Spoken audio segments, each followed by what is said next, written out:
Newton's law of cooling की बात करते हैं। न्यूटन्स लॉ ऑफ कूलिंग क्या कहता है कि जब भी कभी हम किसी हॉट बॉडी को कूल करेंगे, ठीक है, किसी हॉट बॉडी को लेकर के हम उसे कूल करेंगे तो उस समय जो हीट लॉस होता है, जो रेट ऑफ हीट लॉस होगा, वो डायरेक्टली प्रोपोर्शनल होता है difference of the temperature between the body and surroundings. तो इसी बात को अगर हम यहां पर लिख देते हैं तो क्या हो जाएगा, देखिए, when a body is cooled, when a body is cooled, then rate of, अब वो गर्म से ठंडी हो रही है तो क्या होगा, rate of heat loss will be directly proportional to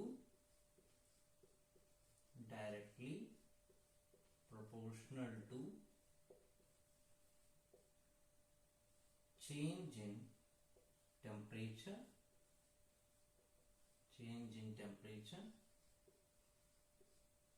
of body and surroundings। ठीक है, एंड सराउंडिंग्स। अब इसको हम थोड़ा डिटेल में समझते हैं कि ये क्या है। देखिए, इसको हम एक बार डिटेल में समझ लेते हैं कि ये क्या है। देखिए, जैसे लॉ होता है, अगर इसी को हम मैथमेटिकली लिखें तो मैथमेटिकली ये लॉ हमारा क्या हो जाएगा, this will be rate of heat loss, यानी कि it will be D Q by D T.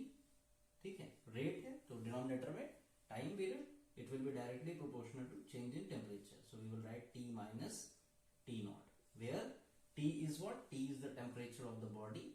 ये किसका टेम्परेचर है, ये बॉडी का टेम्परेचर है। और T not is what, T not is the temperature of surroundings. ठीक है, ये हमने ले लिया टेम्परेचर किसका है, सराउंडिंग्स का है।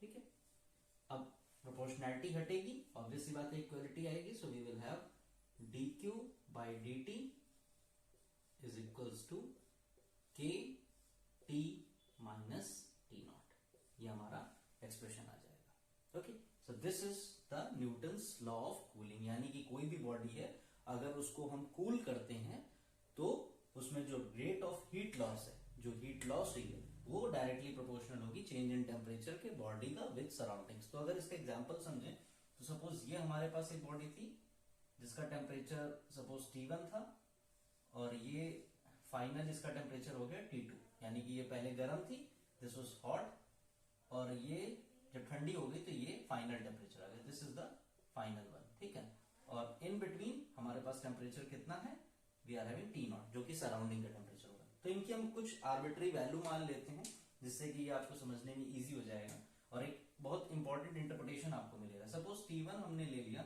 ये इनिशियली 70 डिग्री सेंटीग्रेड पे था। ठीक है, और T नॉट हमने ले लिया कि T नॉट हमारा जो टेम्परेचर है वो कितना है, ये सपोज 40 डिग्री सेंटीग्रेड है। ठीक है, और कूल होने के बाद ये बॉडी जो है उसका टेम्परेचर कितना हो गया, इसका टेम्परेचर सपोज 30 हो गया, या इसका सपोज 50 ले लेते हैं, लेट्स से 50 हो गया,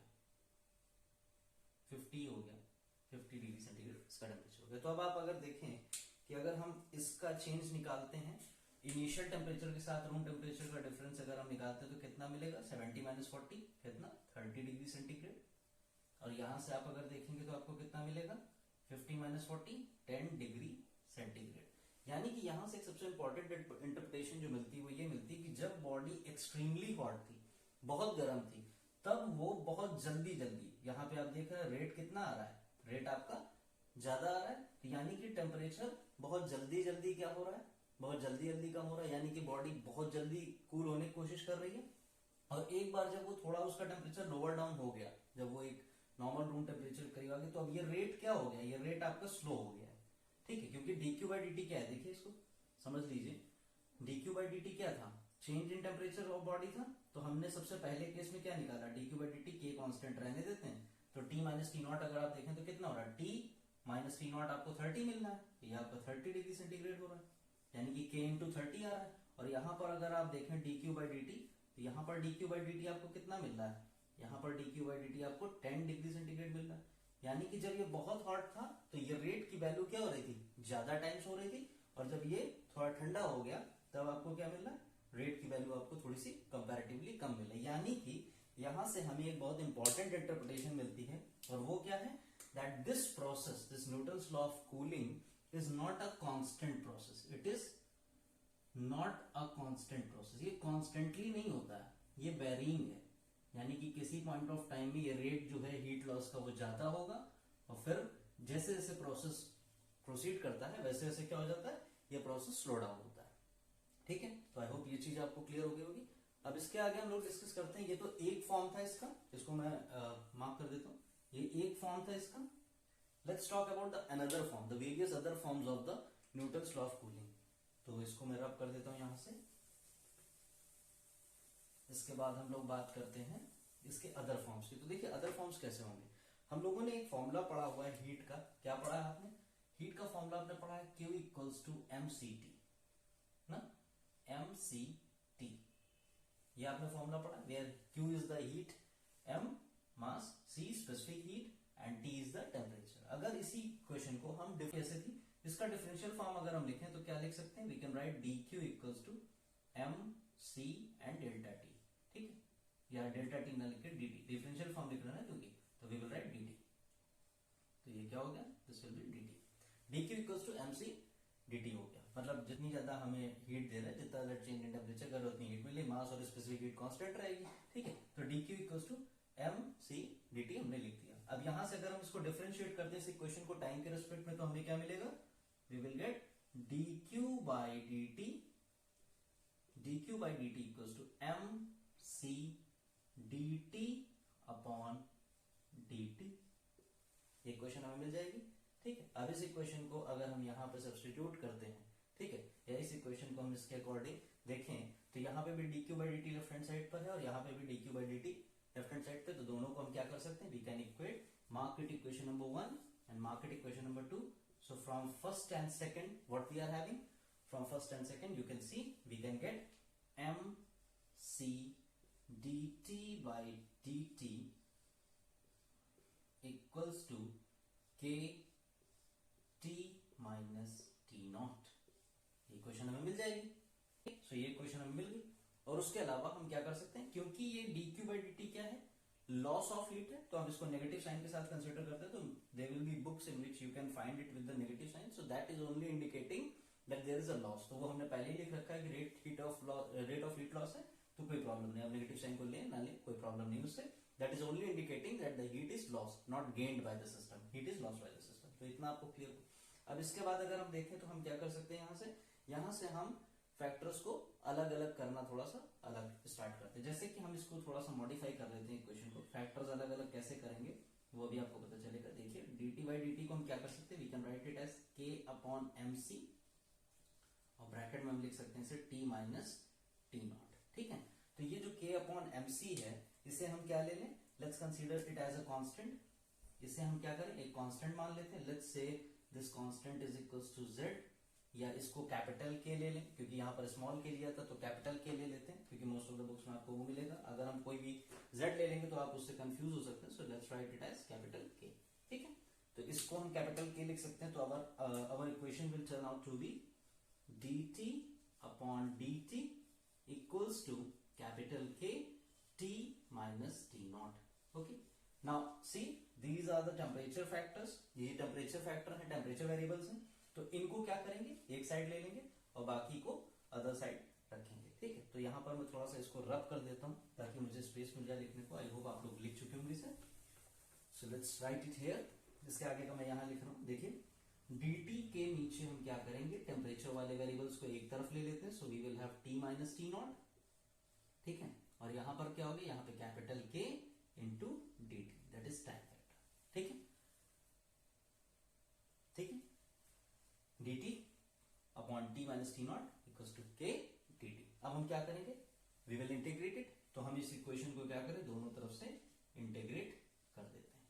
जब आप इस तरीके से किसी इक्वेशन को इंटीग्रेट करेंगे तो आपको क्या मिलेगा, यहाँ पे इंटीग्रेशन के लिए क्या करेंगे, इसका इंटीग्रेशन होता है log बेस e। आपने इंटीग्रेशन में बेसिक्स में जब हम लोगों ने पहली क्लास ली थी इंटीग्रेशन डिफरेंशिएशन जिसमें समझा था, उसको आपने देखा होगा, तो वहां पे हमने देखा है कि log base e t minus T not.